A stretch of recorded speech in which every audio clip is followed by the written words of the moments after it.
Ladies and gentlemen, welcome to the monthly Q&A video. This is the series where you can submit questions about wrestling, life, hobbies, or anything that you could possibly think about, honestly. I like to do these once a month so you and I can have a little bit more of a personal connection through this YouTube channel. So if you'd like to be featured in next month's Q&A video, make sure that you follow me on X because I source your questions on there at the start of every month. And holy hell, man, your boy needs a haircut. At the very least, I got some really nice hair genetics. That's good. That's good. And as always, don't forget to subscribe to this channel, ring the bell for notifications. If you're a wrestling fan, I know that you're going to fall in love with his YouTube channel because we always upload daily wrestling content. And don't forget, if you want even more daily wrestling content, to come over to the Patreon, patreon.com/SantiZap. Over there, you're going to get so much more extra content like our weekly watch-alongs, the Raw reviews, SmackDown reviews, the podcast early, and so much more stuff that we can never upload here to YouTube because of copyright constraints. So go check it out, patreon.com/SantiZap, link in the description, as well as a link in the pinned comment. I've been saying pinned in the link comment. Anyways, let's just start the video. Do you think that The Rock will ever have another wrestling match? If so, against who? I do think that we're going to see The Rock once again in a wrestling match for a couple of reasons. He's demonstrated that he's in excellent in-ring shape, recently having a 50-minute match in the main event of Night 1 WrestleMania 40, but also The Rock is just intertwined with the world and the business of professional wrestling, being a major shareholder of TKO and being a board of directors member. So The Rock could come back somewhere down the line, just as he very well could, if he wanted to, come back tomorrow. On top of that, he's an actual character within the world of the WWE. There's still so many unfinished plots with The Rock and Cody Rhodes and Roman Reigns and the Bloodline that still need to unfold. And I just don't think that The Rock would be down to leave those stories not explored. In terms of who The Rock should face, to me, it's easy. Like, it's just Roman Reigns. If The Rock comes back, you just need to focus on making sure that that match happens, because we've seen before, time and time again, that not always can we make the stars align. The Rock can be a busy dude. Movie schedules can conflict with WrestleManias. If you can make The Rock versus Roman work, don't overthink it. Just do it. Make sure that you get that dream match over and done with. And then once you do The Rock versus Roman Reigns, then somewhere down the line, you can focus on doing the other matches that we're waiting for, like The Rock versus Cody Rhodes, because that is lower significantly in the importance rung ladder compared to the dream match of the Bloodline that is Rock and Roman. So long answer short, yes, and Roman Reigns. You should bring back Sporcle, even if it's for a one-off. Yeah, I've considered doing a couple of Sporcle quizzes for videos, but I think this is something that I might do on my live streams. We'll see though. Maybe I will do one-off Sporcle quiz right before WrestleMania. In case you didn't know, I started doing YouTube with these quizzes, just like wrestling trivia in general. People really liked it back then. I feel like we don't really have the same type of audience anymore, but maybe this could land. We'll see. Who do you think John Cena will face at WrestleMania? Well, there are a couple of candidates. I feel like the one that is most likely is maybe Cody Rhodes, because that is a path that is very clear to us, with John Cena potentially winning the Elimination Chamber and then going off to face Cody in the main event of WrestleMania, especially if Jay does choose Gunther. However, I feel like there's another very clear option that people aren't talking about, whether you like it or not. I feel like the other clear option is Logan Paul. That is a major draw of a match between one of WWE's biggest superstars and somebody that can bring a giant set of eyeballs to the WWE in Logan Paul. And we already have a set made story right there with John Cena having been the one to eliminate Logan Paul from the Royal Rumble match. We could also maybe explore Braun Breaker if that is on the table. That would be pretty cool as well, to have John Cena chase the Grand Slam as opposed to chasing the 17th. The only problem that I have with that is that John Cena has only been talking about the 17th. So chasing the IC title in the Grand Slam would feel like a major step down and feel like a consolation prize, when I don't want that to feel like a consolation prize. Are you excited for the new Superman film? I think so. I'm a little bit conflicted in it, but I'm down. Here's the thing. I've never loved Superman movies in general. I just find Superman to be a pretty boring superhero. You know, I can talk about how he's like unbeatable. His powers are boring. And I understand that that's not what Superman is about. I know that Superman is about this alien boy with so much power that's struggling with how to use his power and struggling with how to be a human, blah, blah, blah. I don't care. All right. Superman has generally been boring, but I'm interested in this because of James Gunn. And James Gunn has done some really great work with Suicide Squad, with the Guardians of the Galaxy trilogy. So I'm going to give it a shot. With how much star power the Royal Rumble had this year, there were so many big names missing from the main roster and NXT. Would you like to see the Rumble match have more participants than the usual 30? No, I'm actually fine with 30. I feel like you can absolutely justify having more than 30.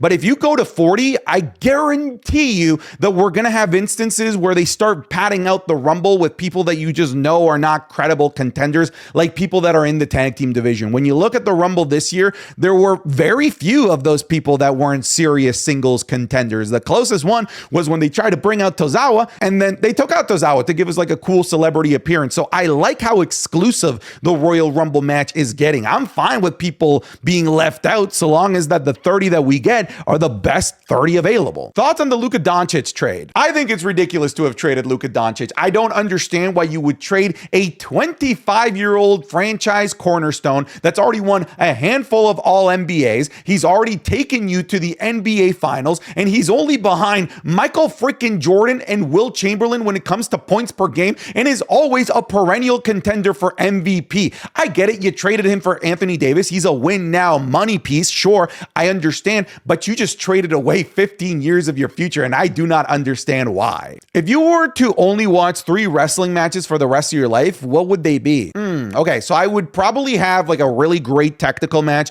So give me Kurt Angle versus Shawn Michaels at WrestleMania 21. I'll throw that in there. I also want a major car crash. So I'm going to take Edge versus Mick Foley from WrestleMania 22. But then also give me something funny, something, you know, that could give me a good chuckle. So I'll take Sami Zayn versus Johnny Knoxville and the guys from Jackass from WrestleMania 38. Sammy, run from the taser, Sammy. How would you react if Jey Uso challenged Joe Hendry for the TNA World Championship at WrestleMania? Confused, and I'd probably burst out laughing because that would kill any sort of prestige that the Royal Rumble winner has for this year. It'd be kind of like what happened to the Money in the Bank briefcase when Austin Theory cashed in on a US championship and lost. It killed the overall aura and the importance of the Money in the Bank briefcase for a while, and I just don't think that they should do that to the Royal Rumble winner. Not that I ever thought that this was on the table, but let's say in a hypothetical world where this were to happen, this is a terrible blunder and a bad idea. If you could pick any moment from previous wrestling events to experience live, which one would it be? Okay, so let's go with an obvious one, really recent, WrestleMania 40, the stuff that happened in night 2, that would have been something insane to be able to witness live.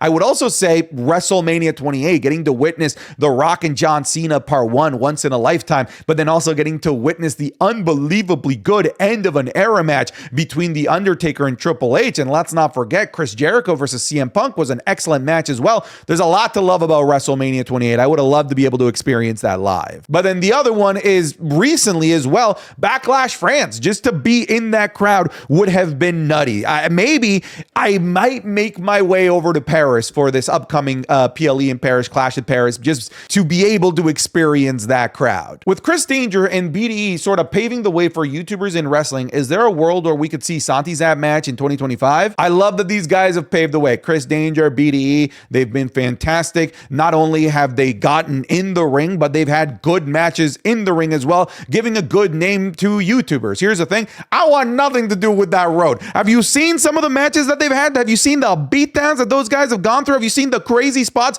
I'm good from the comfort of my nice little chair and desk. I'm going to just stay here and talk about wrestling, okay? I'm gonna let that to the big boys, BDE and Chris Danger, to do that. Constantly drained and very anxious from college. Got any advice? This will sound counterintuitive because you're saying you're constantly drained, but this is going to require you to exert some energy. Go to the gym, go exercise, go lift some weights, go walk on the treadmill, something that's going to get the blood flowing. It will just help you have more energy throughout the day. And it's been shown that working out releases some good chemicals into your brain to hopefully help with that anxiety that you're feeling. I'm telling you, more often than not, the solution to these types of feelings is just to get up and move around. I remember you saying that you were starting to pick up video games again. Any interest in starting a gaming channel? I have a major interest in starting a gaming channel. We're already kind of dipping our toes on there because every Wednesdays, Saturdays, and Sundays, we're doing gaming streams over on my Twitch. Actually, let me show you guys something real quick. One of the things that we've been doing on Wednesdays is called Wee Wednesdays, where we go to a local game shop and buy their worst Wii games and play them on stream. So I'm talking about things like Family Feud is on there. We played Wipeout. We played ABBA Dance Musical, the Black Eyed Peas experience, the Michael Jackson experience. So I'm back into gaming, but maybe not in the traditional way that where people actually play good games. I'm out here playing the worst of the worst over on my live streams. But those streams are actually doing so well. So many people are coming to those those streams and they're becoming kind of like an important part of the Santi Zap business that I might start a YouTube channel dedicated to gaming. I know people want a WWE 2K channel, but like I already have so much wrestling in my life that I would feel kind of annoyed having more wrestling invade another aspect of my life, which is my love for video games. We'll see though, like it's still up in the air. It's still in the brainstorming process to see if we bring this over to YouTube or not. Let me know if you're interested in that. Do you think Fraxiom has become the best tag team in NXT history? For me, they've already surpassed DIY and the Revival. I don't know, maybe you haven't been watching my videos for too long because I've been saying that they're the best NXT tag team in the history of the brand for like 4 months now. They've passed DIY and the Revival long ago. Right now, they're just doing victory laps around them, especially now that they're going to TNA and defending the championships there and having banger matches over there with the Rascals and now going up against the Namath brothers. These guys are, and it's not even close. I know people loved romanticizing the era of NXT Black and Gold, the Revival, DIY, and how great that tag team era was. This tag team is better. They just are. Do you play many video games? And if you do, what's your favorite game? All right, so I know that we just talked about the Wii games, but something else about video games that I've recently gotten into is collecting my childhood. I'm in the process of recollecting an entire GameCube collection. I'm trying to rekindle those old days, but I obviously still have a very long way to go. My favorite game of all time is actually somewhere in here. It's Metal Gear Solid. I have the GameCube version of it, Metal Gear Solid Twin Snakes. That GameCube collection is actually the reason why I'm considering starting a PO box where I know you guys will just send me a bunch of baby oil, but maybe somebody will send me a GameCube game that they're not using that I could add to the collection. As someone who wasn't around and thus never witnessed the prime CM Punk, why did you become a fan of his and why are you still a fan after all of these years? Yeah, so to really understand why CM Punk exploded in popularity in the early 2010s, you just need to understand the landscape of where WWE was. WWE was in its height of just being a metric butt ton of ass juice. They went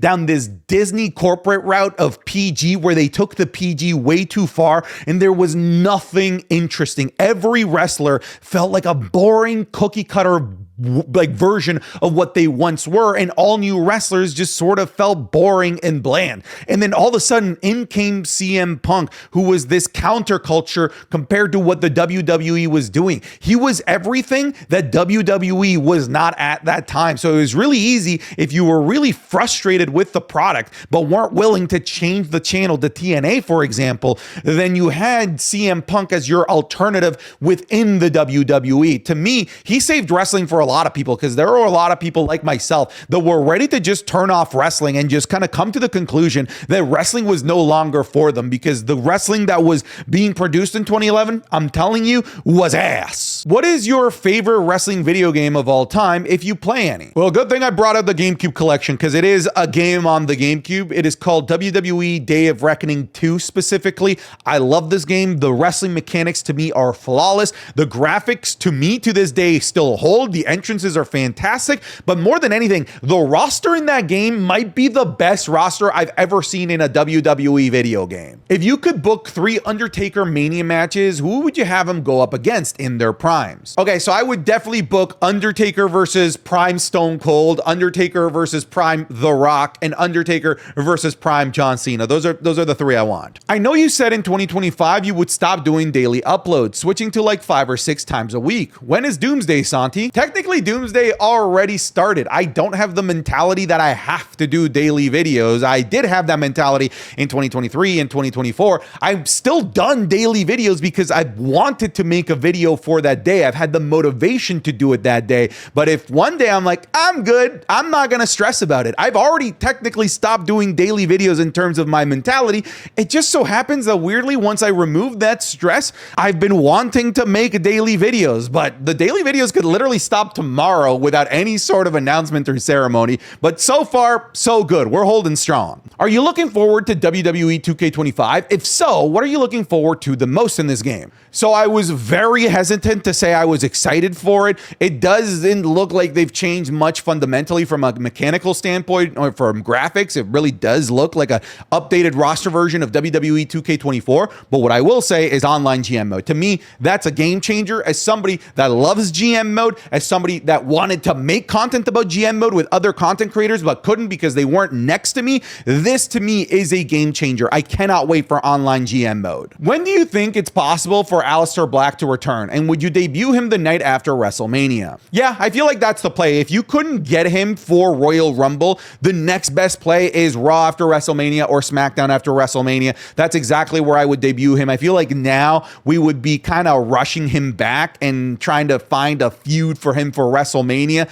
I feel like it's just best to, if you're able to, wait until Raw after WrestleMania or SmackDown after WrestleMania, where you're going to have the hottest, most hype and smartest crowd as well, where he can get the best initial reception for his return. What's your favorite WWE moment from January? Wow, there's actually like quite a few things to pick from here because we had Raw Netflix, and Raw Netflix debut alone had like 4 or 5 like great moments that you could talk about. But ultimately, I am going to go with Tiffany Stratton cashing in her Money in the Bank briefcase.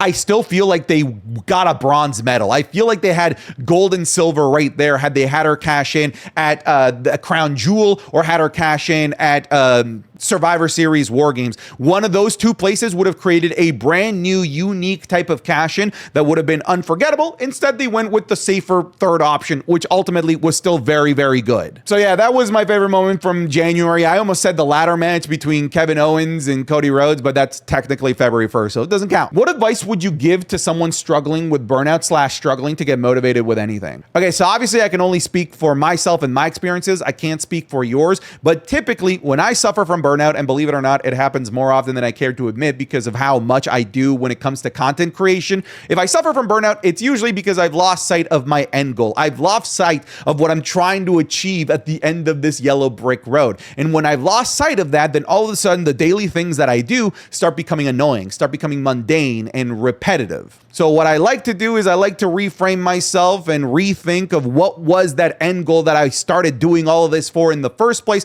And I fall back in love with that end goal so that all of a sudden the day-to-day things stop becoming boring, mundane, and annoying and start becoming fun, interesting, and more than anything, necessary for me to get up and do in order for me to be able to achieve the thing that I've romanticized, the thing that I've fallen in love with, my end goal. That works for me. I obviously can't assume that it's going to work for you. Anyways, guys, thank you so much for coming to the Q&A. I love doing these videos. I just love talking about other things than just professional wrestling sometimes. But anyways, that's it. I'm done. Get out of here.